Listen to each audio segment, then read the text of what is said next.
Hi guys, today we will talk about how can you fix that problem you have on your Etsy app. So we'll go to figure out the solution on how you can do that on your app.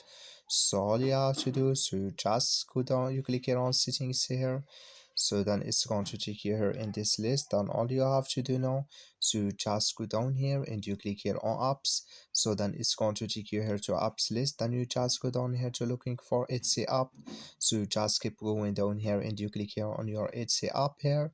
Then it's going to take you to next step. Then you just click here on force stop and you click here on OK. So then you go down, you click here on storage and you come to storage list. Then you just click here on clear cache and you go to your Play Store. So just click here on your Play Store. Then it's going to take you here in this list. Then you just search for your Etsy app. It's going to show for you like this. You will find here update. So just click on it here and it's going to fix your problem. So that's all you have to do. Thank you for watching and don't forget to support us by liking and subscribe.